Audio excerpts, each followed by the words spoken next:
All right, guys, what's going on? Welcome in. So in this one, I wanted to really pose a question to you and see where you guys stand on this.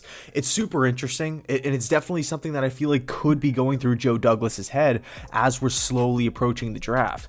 It's regarding Creed Humphrey, the 6'4", 300-pound center from Oklahoma, arguably the best center prospect in the entire draft. You can make an argument for Dickerson from Alabama. I guess it's kind of dependent on what system you're going to be running at the next level. But I mean, all in all, Creed Humphrey in the last couple of seasons is considered one of the better center prospects to come out. So we're looking at all of the accolades and, everything that he did in college with, him being a 2-year captain, tons of production, never giving up a sack in a 3-year career, being great in the running game, solid in pass protection, being able to get to the second level, a fantastic system fit for the zone blocking system with the New York Jets. Everything is looking really good. I want to say that really the consensus right now amongst Jets fans is we need to get this guy. We have the 34th overall pick, the second pick in the second round. We need to snag Creed Humphrey. But there's an issue. There's a small issue that would require Joe Douglas to maybe roll the dice a little bit here. He doesn't have to, and that's what we're going to discuss. So this video idea kind of sparked up a couple days ago when I was doing a mock draft online with a couple buddies, a 3-round mock draft with a couple buddies, and I was doing all the Jets picks, right? So I had Zach Wilson at 2, 23 came up, and I ended up going with Caleb Farley. Elijah Vera Tucker was gone, Tevin Jenkins was gone. There was 2 more guys that I wanted that were Kwity Paye and Jalen Phillips. Both of those guys were gone. So it was between Greg Newsome and Farley. I ended up going with Farley. The hope was at 34, Creed Humphrey was going to be there and he was going to be the pick. I really feel like the Jets need to address the interior offensive line. Draft continues. Lo and behold, Creed Humphrey goes to the Green Bay Packers at the bottom of round 1. Obviously, they lost Corey Linsley to free agents or to the LA Chargers, signed that humongous contract, so they have a void at the center position. And I wasn't really thinking about that, right? Because the Packers obviously need corners. They obviously need wide receivers. I was kind of surprised to see Creed Humphrey go. And then it got me thinking, you know what? What if this actually happens? What if Creed Humphrey is taken in the first round and the Jets are, out of luck in round 2? Which direction do we go in? Do we opt for maybe a cornerback in round 2? If that's the case, what happens? So it begs the question. If the New York Jets value Creed Humphrey that much, if he's going to be coming in and being that day one starter, that day one impact, and really being that franchise center that he projects to be at the next level, do we take him at 23?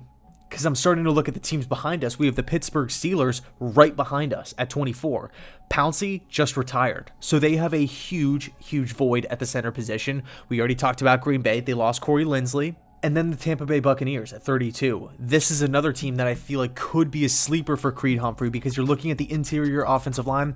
I think it can get a little bit better. And plus they have Ryan Jensen, who's a $10 million cap hit. He's 30 years old, and he's going to be a free agent after the year. So do they want to draft Jensen's replacement with a 32nd overall pick? They're coming off of a Super Bowl championship.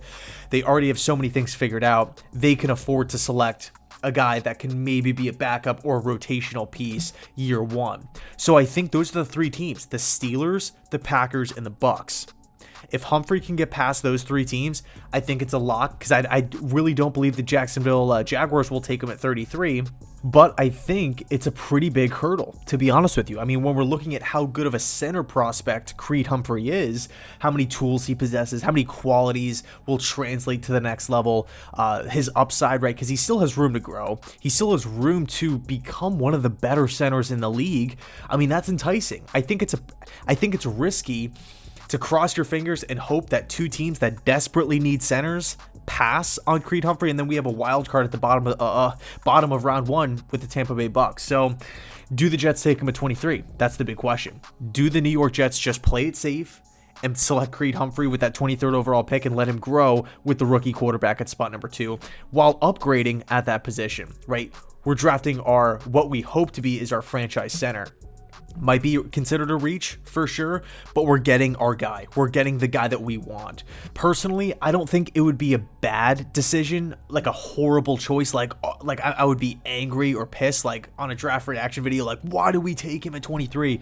Nothing like that, because at the end of the day, we are getting a productive player that translates really, really well into the system, that will be a building block for the team coming in at the worst position on the team, but it would be considered a reach. So I think for me, it comes down to who's on the board while the Jets are on the clock at 23. If Tevin Jenkins is there, if Elijah Vera Tucker's there, it would be pretty tough to pass on those guys for Creed Humphrey, because Tevin Jenkins is not falling to round 2. Elijah Vera Tucker is definitely not falling to round 2. Same with the edge rushers. Kwity Paye, if he's on the board, it would be hard to pass on him. Jalen Phillips, same thing. Cornerbacks, Greg Newsome, perfect system fit. Caleb Farley, considered a top 10 lock before injuries. So I think for me, it just depends who's on the board. And really, that's what I feel like it comes down to for a lot of people out there, a lot of Jets fans. Who are we passing up to play it safe with Creed Humphrey?